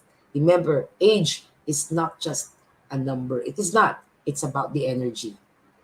Okay? The energy we're talking about here. So, okay. Sorry. Just to tell you that these are the four phases, okay, that move lang slides natin. But when you were still in your 0 to 20, that's grooming. Grooming pala, nag-aaral ka pa eh. When you now finish your school, 20 to 40 acquiring, this is the buying time. So probably you guys are more in the buying time, kaya wala kayong pera. Okay. Or the phase, okay, you just really want to acquire and acquire and acquire until you get tired. The founding, sorry, that's 40 to 60. Ito na yung settle down. Some of you may have settled down at age 20 to 40. But founding is more settling down to having already a growing family, I should say. And 60 to 80 as a turning over time. Okay. So if you are still in your acquiring phase, you count how many more manifesting years to go. You count how many. That's why when I do my retirement coaching, I ask, what age do you want to retire? Okay. Others really have no idea that it will take time to build what they want to do when they retire. Okay. But again, time, money, and energy should be focused there. Isn't that a good way to start having purpose in life? Now, why am I saying that? Kasi pag hindi natin alam ang ginagawa natin, we don't become resilient. We become reactive. We become really reactive. Kung anong sabihin ng isang tao, may sasabihin yung isang tao. These are the things that people do not understand. If you are clear on what you want and where you want to go, okay, then whatever people are saying against you, it's easy to walk away and you can start choosing battle. That is resilience. That is a practice of true resilience. Okay? So, we all have time, but we have to make way and time for your big why purpose. Goes back again to purpose, right? Okay, goes back to purpose. This has nothing to do with your CV anymore. This has nothing to do with where you're graduated from. This has nothing to do how good you are here and there. It's about what do you want? And sometimes when I ask people, what do you want? They get startled. Tahimik. Okay, or maybe hindi pa napag-isipan. Siguro it's about time, Michelle. Okay? Now, let's go to the next one. Okay? Again, whatever you're doing right now is an effect of the kind of life work, the biggest workplace that all of us are in. You have to know, what do you really want? Okay? From who you are, from where you are, what do you really want? What are you convicting yourself in? Pag nasagot mo yan, I'm pretty sure lahat ng energy and time mo nandun na and you're resilient enough, okay, to move that big why in your heart. Not just in your mind, in your heart. Okay? So, according to Dr. Seuss, ito siya. Pero as character kasi siya, I think pusa siya as character. Google, maganda yung mga quotes niya. It is better to know how to learn than to just know. Do not please stop learning. My dear students here, okay? I don't care if you have medals. I don't care if if you've done well in school. The big battle is outside. I asked my child before, why do I put you in school? So, children, they always get their affirmation from parents, right? So, taas ang grades, ganyan. Okay? But I told them, I'm a typical parent who I do not pressure my kids to study. Okay? That's not me. I just tell them, okay, let's talk. Okay? I'll do my best to keep you in school. Okay? You do your best to perform well in school. It has to be two-way. Okay? So whenever they feel they're achieving, actually, they're achieving. When they started getting into stage, getting those medals, I asked them very simple question. How do you feel? Oh, I'm happy. Do you want to do this again next year? Yes. So it's a conviction that didn't come from me. It came from them, not me. So the standard in life, it's your conviction. It's no one else. Okay? It's your conviction. Okay, you might be thinking, okay, so engineering ka, ma'am. So nag-shift ka. Yes, I did. Okay, I did. I had to. I was 19. If I continue, it would be a sober life. I had to.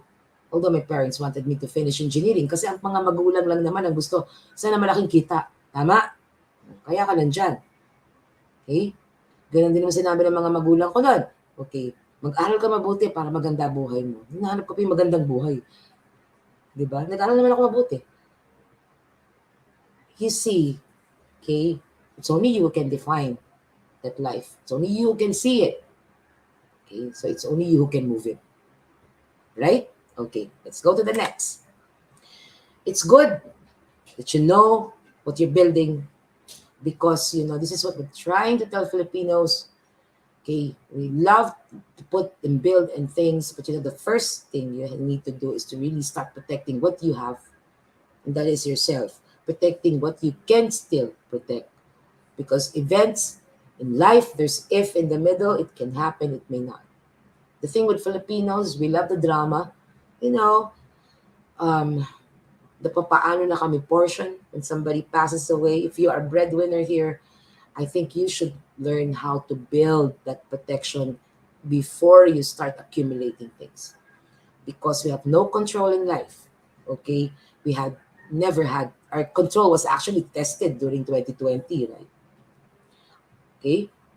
And then, of course, the transfer if you are with a family.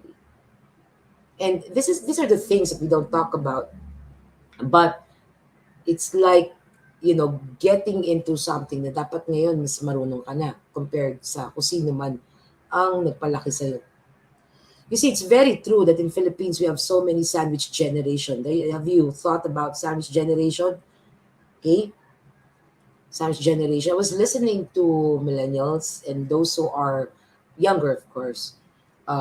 These are the generation wherein they have a family already and they're still taking care of their parents. That's tough. That's super tough. That's why before it happens for those who are not yet having their family, you better start knowing how to build these things around your life. Now, that's resiliency. Let's go to the next. When I don't have support, ito na. When I don't have support, di nga ako support. Okay. It's simple. Okay. We have people around us, don't we? But sometimes we don't want to ask. And it's hard, It's hard to know that you need help unless you tell me you needed help. And I don't know why. Yeah, okay, so you want to show yourself very strong like AIs, like Megan. But remember, Megan needed help too. She became crazy at the end of the movie. How much more tayo, right? We have support. The thing is, we are waiting for them to see what help we need. It does not work that way. It starts from you. I need this. Can you help me? Then you build, build your personal support system. And how do you do that? You help back too. Yes? You help back too. You know, they said that even if you have those crosses to bear, but you started helping people amidst that cross that you carry, okay, the more you become resilient, okay, and the more you understand your strength. Now, for some reasons, we don't really like seeking help, don't we? Because it talks about, ano yung tawag doon? Kahinaan. Tell you what, mahina ang tao. We are weak, right? By nature. Okay, otherwise, if we are not weak and everyone is perfect, then nothing should be progressed anymore. We need to ask help humbly enough so you can progress in what you want in life. If you're not asking help, okay, well, some rant, I know, they rant. That's their the way they express. But isn't it more of a blessing to reach out to people rather than ranting? Because sometimes people don't also see that they did something wrong to you. Sa totoo lang, I tell you, if you are bullied in the school or bullied in the workplace, not this bully people knows they're bullying. For them, it's just normal unless you tell them. Okay? So make them also aware because at the end of the day, you are building your fortress of resilience. Okay? So, this is one way. If you don't want to ask, maybe tatanungin ko ba siya, hindi ba akong tulong? Okay? Bakit nga ba? So ask both. Why and why not ask? If you think that you have people in your life, especially the family, you know, the family should be the strongest unit helping you. If not, okay, don't worry. There's still other people around you. Sometimes you become idealistic. Ikaw naman, kapamilya kita, dapat ikaw nagsusupport sa akin. Pero hindi ganun ng tao eh, right? Sad, but true. But there are other people, okay, beyond the family, is most willing. Sabi nga natin, buti pa ibang tao, naiintindihan ka. Tama? Oh, doon tayo. Because time will tell, okay? And you would know who are really should be in your support system. So I just raised this question. Do you feel respected by the person? Okay, do you trust this person? Ikaw muna, baka hindi mo naman tinatrust yung tao, then nag-expect ka ng support. Does this person bring out the best, out your best quality? Then probably a candidate ito na personal support. You have that. You need that. Okay? Now, do you leave interactions feeling positive after the conversation? Okay, nakakagaan ba ng loob kausap yung tao? Sometimes you don't wanna really seek help. Okay? Why? Pride. You know, pride bar. Okay. Pride keeps us not reaching out from each other. And for all you know, that bullying person, if that is what you want to call the person, also need you and your help. For all you know. Okay? For all you know. Until you start talking and asking. So please, don't be afraid to fail from moments wherein you seek help. Kasi hindi na ako tinulungan nung una. Nung una yun, baka naman talagang hindi niya kaya. Okay? Don't be afraid to fail. Okay? But be afraid not to try. If you don't have FOMO in that area, what is FOMO? Oh, walang fear of missing out. You might be missing out na talaga. Hindi mo lang nakikita. And every time you seek help, okay, you'll be surprised that sometimes your expectation ay hindi naman ako tulungan pero bahala na, di ba? Yung pa talaga ang natutuloy. You will actually get into that kind of teaching of life. You miss 100% of the shots, you don't take. I always say that to myself because kung di ko naman ito try, di ko naman malalaman, right? So, ask. Okay? Ask people around. And you don't only have one person, there's so many people around you who's willing actually to help had you only asked. Okay, I'm almost done. But number 5, when I don't have a choice. Okay, this is something that I want to make mention. Ano, doon ako pumasok sa trabaho kasi wala naman akong choice. You know, dito ako pumasok kasi ganito. Ganito pa rin work life ko kasi wala naman akong choice. Okay, the mere fact that you went to that direction is already a choice. The mere fact that you did not say yes to another path is already a choice. Okay? It's just that if it's a failure, you don't want to embrace. But if it's a winning streak for you, that's the time you say, I did a good choice. In every choice you make, ask yourself, did you choose with hope or did you choose with fear? I love that. Okay, I'm going to share to you that quote. Nag-choose ka ba dahil nag-hope ka o nag-choose ka dahil may takot ka? In two different ways. Okay, we all, okay, Nelson Mandela also said, oh ayan ha, kanina sabi ni Nelson Mandela, di ba, you do not measure success because you saw that they already are champs. You measure success, but how many times they went down and up again and down and up again across their lifetime. Nelson Mandela also said, may your choices reflect your hopes, not your fears. Because if you made a choice out of fear, I don't know, okay, where that is going to, how, I don't know how it's going to grow. You're right later on. It's about hoping that I made the right choice. And sometimes people don't want to do that, okay, because they fear failure. Okay, it is necessary to fail because it's the only way for you. Life would say, okay, you failed, so what you want me to do? Okay, get to another direction. Okay, which direction? Life is like just asking you, what do you want to do? So you fail in one part. Can I just stay in my room and make mukmok? Okay, go ahead. It's not also giving you any result. Rest if you must. Diba? Rest if you must, but do not quit. Rest if you must, but do not quit. Right? You can rest, but don't quit because you're missing the point of life. Okay, so we have a choice and we call it exploration or explore. When you get into something, a work that you didn't like, for whatever reason, because people there are not good, your boss is toxicating, what else? Your salary sucks whatsoever. It's a choice you made.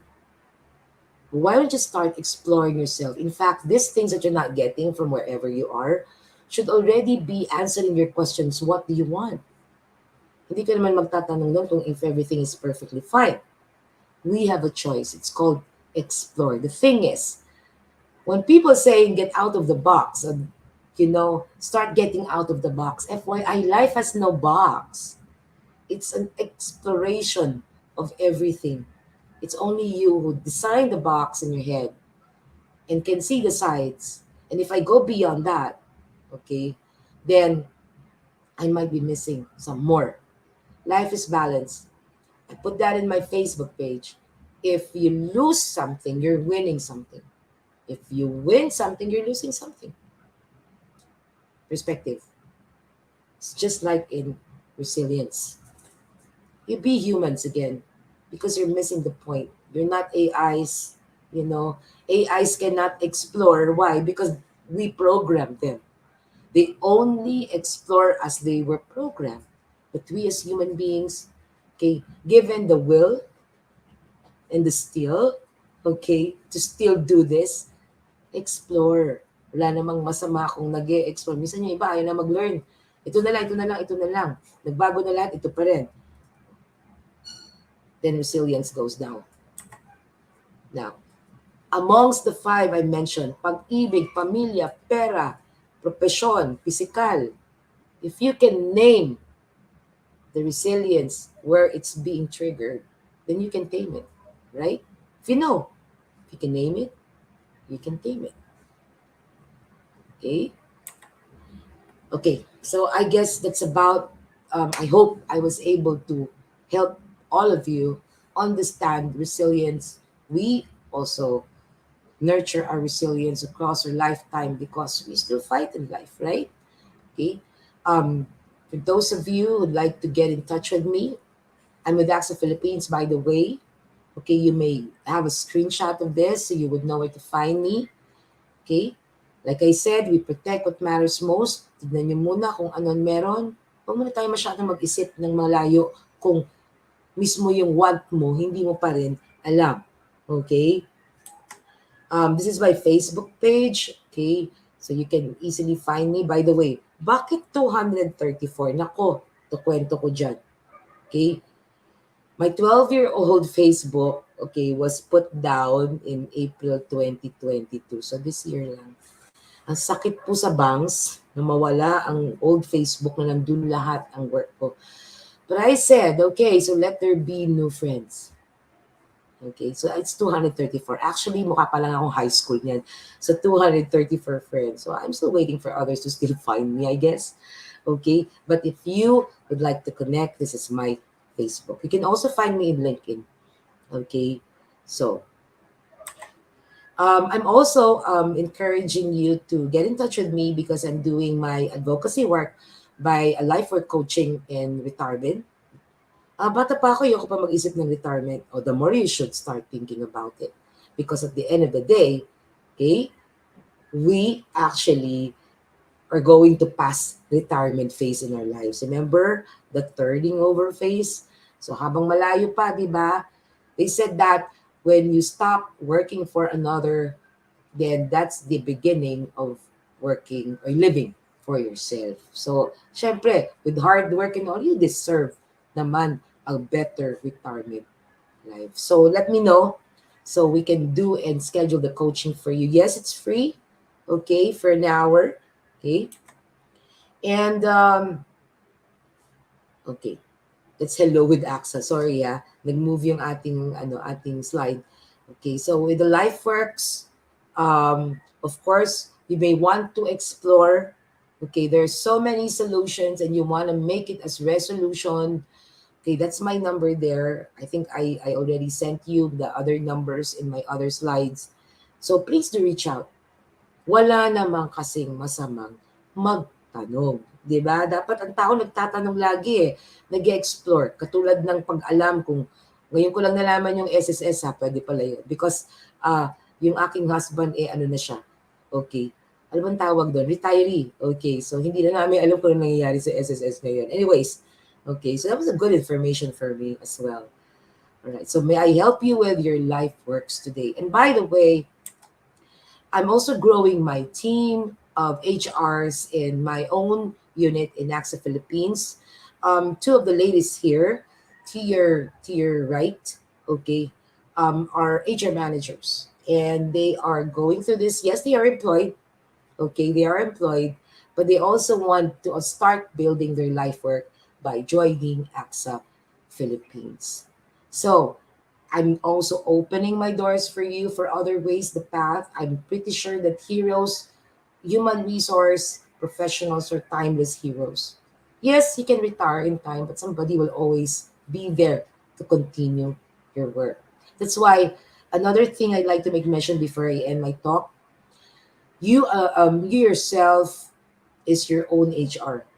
Okay, the job is not easy because you're dealing with the complex animal, a person. Okay, but if there's one person that should be resilient enough to share resilience with, is you here in human resource. Life is not supposed to be easy, but it's supposed to be learning. With that, I'd like to say thank you to all of you for having time with us today, and thank you Philippine HR for also giving me another good time to share to you what I've learned over the years. Maraming salamat po. Ayan. Thank you so much, Miss Daphne. Wait lang, tingnan natin kung nakabalik na po ang Yeah. ating Coach Darwin. Ayan. In any case po, sa ating po mga audience, if you have any questions, comments, or reactions po about what our guest speaker shared for today, please feel free to comment it dun po sa comment section. Lagay niyo po kung ano po yung mga questions niyo para ma-address po ng ating speaker. Pero Miss Daphne, ako meron po akong question. Would Go you ahead. agree na oftentimes the burnout that we feel with work is brought out by us, in some cases, by us being too hard on ourselves, setting too high of a standards, and alam mo yun, constantly comparing what we are accomplishing versus our friends, our colleagues, and sometimes yun yung nagkukos sa atin para talagang isipin na ayoko na sa trabahong to, magre-resign na lang ako. Oh, Would you, yes. yeah, would you agree with that? And how do we handle that? Um, like I said, no. Where is the basis of comparison in the first place? Where is the basis of comparison? I mean, that's why I told you, what do you want? If you go back to the very basic question, diba? Kasi sometimes we compare ourselves without any basis with other people. You know? Okay, there's peer pressure, graduate na ako, 2 years, buti pa sila, ano na, tumatakbo na sila, no? Ganon kasi ang pressure, right? Or, probably it's coming also from the family. Pwede yun eh. Baka doon ang trigger point. Baka ang nagtatanong magulang, ano na mangyayari sa'yo anak? Ang yan. 'Di ba? Wala ka na bang balak? Ang yan na. 'Di ba? So ikaw naman, it's eating you up, right? But we all have our timing. Yes? Agree. Mm-mm. We all have our timing. You know, some are fast, but the point is, if they're fast enough, can they sustain it? That's another issue na naman. 'Di ba? And if you are slow, and that's the way the face is coming from, then so be it. No, I think the pressure also could be the strongest is family. Oo. And Tapos given na ang mga Pilipino is family-oriented, iba talaga pag yes, pamilya mo yung nagsalita eh. oo, bisan hindi ka pa nag-aasawa, yan. Yan yung mga ganyan, 'di ba? 'Di ba? Parang okay, so the norm, the culture in the family can be one. Kasi ang sabi ng dad ko nung ako'y nag-graduate, "O tapos na ako, ikaw naman." Ako naman umuop, hindi ko alam anong gagawin ko. Parang gano'n. "O ikaw na, tapos na ako." So I felt like, okay, pero talagang ano, clueless what I'm gonna do. So, yes, comparison. So, if you're the parent, okay, this is what I'm gonna tell you. Kung parent ka na, wala nang comparison kung it's your turn to be a parent. Because you know how it feels already. So, kill the culture, right? Kill the culture of comparison. Now, if you are feeling down because your colleagues are doing well, the question is, parang ganito lang yan. Kung nagagalit ka na si Sharon Cuneta, ayan, ay nanalo sa ganitong award, kaya mo bang kumain ng lupa sa payata? So ginawa niya yung movie. Somebody asked me that eh. No? Sabi ko, buti pa siya, no? Ang dami niyang awards. Oh, pero Miss Daphne, kaya mo kumain ng lupa sa payata? So ginawa niya yung movie. I forgot the title. Ha? Oh, kasi ganun ang ginawa nila sa shooting. Eh. Kumain talaga siya. Sinubsob siya sa lupa. So mag-iisip ka, right? O nga, no? Parang hindi ko nakita yung sarili ko, kailangan kong ano sa lupa. Parang ganun. So it's a matter which battle you want to choose, guys. Choose your battle. Agree, Because agree. these successful people might have, remember, they won on something, but they lost on something. Uh-uh. Diba? They So, had what are to you willing to sacrifice lose? something. Oh, yes. It's a trade-off in life. We cannot have both worlds that I wish, I had to find one like that na lahat panalo. Pero Mm-mm. wala eh, Okay, so you have, you're not really much of an achiever in office, okay, because you give more time in the family. Tama lang naman, balance, right? Oh, so you want the family and you still have work. What's wrong with that? Right? O, nape-pressure tayo ng iba kasi gusto niyo yung buhay nila. Pagalitan kita, ikaw munang tanungin ko, anong gusto mo? Yan. Correct. Ikaw muna. Anong So, importante sa'yo? yes, because only you can define, right? Like you said, success is subjective. Tayo lang naman talaga. So, wala rin basagan ng trip. Ano? Parang ganun yan, di ba, Ron? Walang basagan ng trip. Oh. Yun yung gusto niya. Okay.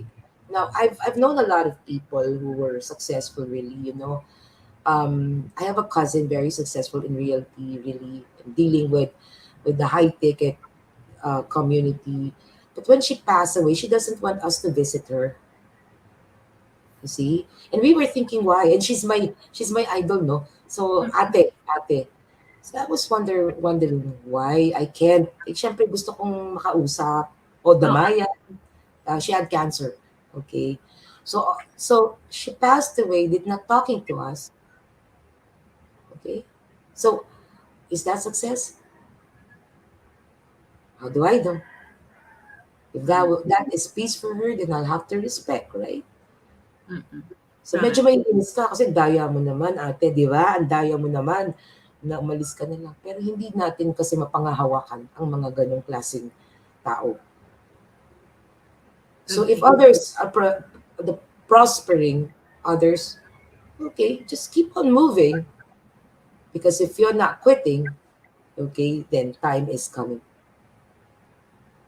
Okay? And how do you know if it's your net? Ito mahirap. Pag hindi mo pa alam successful ka na, iba na naman yun, Rona, di ba? Oo nga eh. Minsan di mo alam eh. Di ba?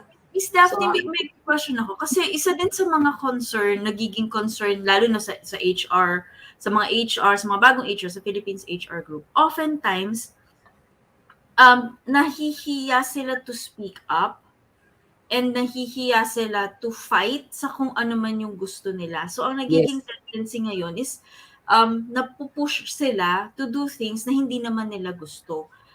What message do you have for those people? Or ano ba yung mga tips na po pwede mong ibigay sa kanila para hindi sila ganun kahirap to speak Mm. up and to fight dun sa kung ano man yung talagang gusto nila? Okay. There's so many ways to communicate. If you're not a typical person like me, or like us, ni Rona, who speaks, no? You can write, di ba? Or if Mm-mm. you really, let's say, it involves a boss. Yan naman typical eh, di ba? The boss lagi, okay, wawa naman. Kaya ayoko maging boss, joke. Okay. Di ba? Madami kaaway yun, pag boss ka. No? Magmamat na lang ako sa office, di ba? Masaya pa buhay. Okay. Now, let's say for example, um, you really want to express yourself, but you're not a typical extrovert and can speak like anyone else. Okay? Meron naman tayong text o kaya imbitahin nyo kung kaya nyo. That's what I did. Okay, I have this. It's not my boss. It's my colleague in the office. Alam ko naman ang pumalpak ang trabaho because of her. Kasi konektado ang mga trabaho, di ba? Ganun yan eh. Correct. Pagkatapos sa'yo, lilipat sa kabila. Ganun siya. So I forgot what the work is, but and is senior siya eh. So ako junior lang. Kumbaga nauna siya sa company. Ayan na. Okay, yung mga tinatawag nating space. Okay, this is my space. I've been here. Okay. So what I did, sabi ko I could not talk to her in the office because she will use that against me. Mm-mm. Ginawa ko, inimbitahan ko mag-coffee. Ako na yung nagpakumbaba. Sabi ko, coffee tayo, labas tayo. Kasi pag dun sa office yan, the territory is so strong, I cannot get in. So if you want to talk to somebody, I had to clarify to myself, I would like her as a friend. So I have to be clear, kaya kita kinakausap kasi gusto ko, kaibigan kita. Trabaho is trabaho, hiwalay. Okay, so when we had that coffee talk, doon namin naintindihan ng isa't isa. Okay? Yung tipong ganun, na labas niyo po yung tao. Kung papayag, kung hindi naman papayag, huwag niyo naman pong ipa-NBI. Okay? yung naiinis ka na, gusto mo na masolve, give time. If not, find ways on how to connect. Maybe a letter that's handwritten to show sincerity. Pero again, in good faith. Baka naman mamaya, nirant mo na, nagsulat ka nga, dun mo nirant. Away yun, takaw away. So sometimes it's the space, the timing, it's very, kasi you don't want to hurt anyone, right? I'm pretty sure nobody wants to hurt anyone. Hindi lang kayo nag-align at that particular moment. No? So I had to decide myself na, why am I talking to this person kahit na alam kong siya may mali? Kasi gusto ko siyang friend. Wala namang problem sa friendship. Dun lang sa trabaho talaga. So since then, there was sensitivity. Both have been sensitive, naging mature na, okay, sige, alam na namin. Okay, so these things na hindi lang natin nagagawa siguro. Ayan. We have a question po from our audience. Okay. Paano kung ang mga HR initiatives are not supported by the boss? In good faith, you want to improve the culture and the system, but the boss does not support it. Okay, well, we don't know also the pressure of the bosses, why they're not supporting it. There's a bigger picture to that. I can tell you that. Okay? But if you want, the question now is, what do you want to know? Why not and why?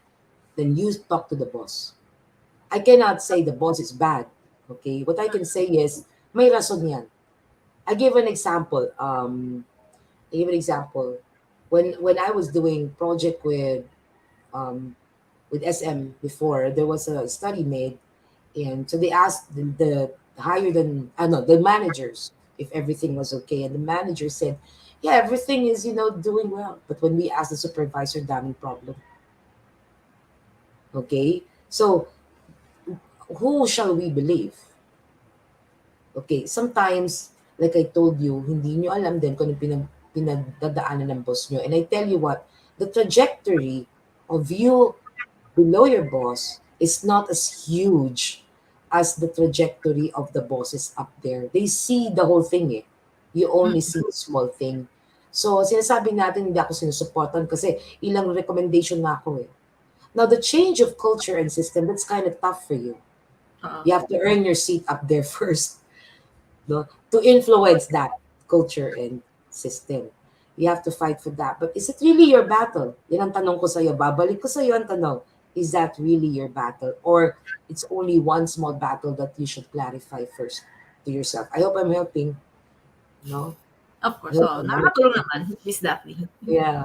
I Okay. think naman nakakatulong. And I agree. Dapat talaga, best talaga is to talk to your boss. And then It you is. also, I think it's something, for quite some time now, usually employers and bosses are getting demonized. Lagi silang sa mga, di ba, sa LinkedIn, sa Facebook, parang palaging masama yung mga boss.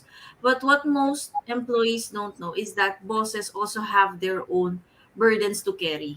Meron din Yes. silang mga sarili nilang problema and may mga complications din yung mga problema nila na hindi rin nila alam kung paano ima-manage.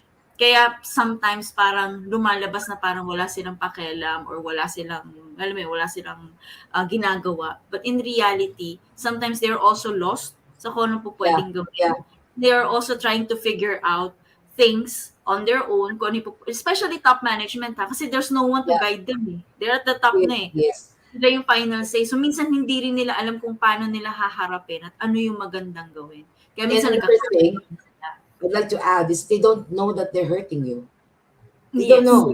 They don't know that. You have to tell them that I am hurt, Mm-mm. okay? And I want a resolution, if you may. You know, it's like your parents, right? You don't tell everything to your parents, but they've hurt you, but you just keep quiet. Okay, so same thing with the bosses. They like in my team in AXA, I do have conflicts also with my advisors, and I tell them, well, if I'm trying to find ways, you have to help me to help you, right? Ah, As a boss, okay. So ikaw as the one below and not really following but being led, I shall say, okay, should also signal up there that um, I'm not productive now because I got hurt. mm-mm. Typically, yun eh. Pag nasaktan yan, hindi talaga kikilos. And then that beats the purpose of working together. Am I right? Okay? Pag tinamaan na yan ay si trust, dadaanan na si Oo. trust, masisira na. So, kung hindi rin po tayo ito lang sa akin, if you're gonna talk to your boss, handa kayo. Kasi ginawa ko na yan. Okay? Sabihin, handa kayo sa yes or no.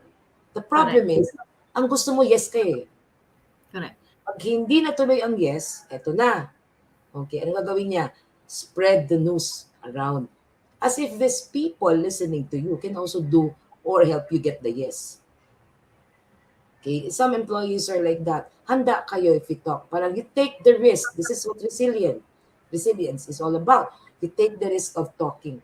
And I think my issue then was, if I may say, the tax shield, this manager, Rona, you know this, right? The tax shield, you know. So that was promised, but it wasn't delivered. So can't you do something about it? Or is there a way, alam mo yun, to still deliver this? Wala.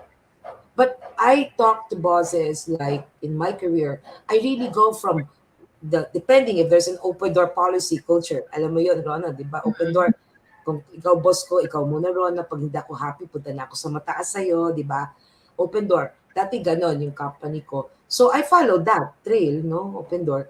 Pag talaga yung sa pinakahuli, nakausap ko, hindi pa rin approve, desisyon ko na.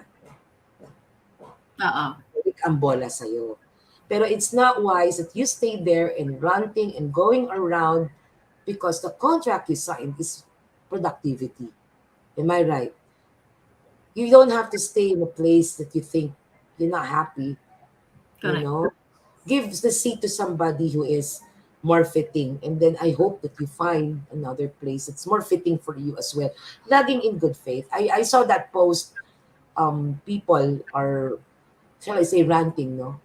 I hope that instead of ranting, reach out to the right person that you'd Correct. like to resolve it. Okay, let's not talk to si friend, si BFF. Alam mo kasi ganito, ganyan, ganun. Okay, yan, di ba?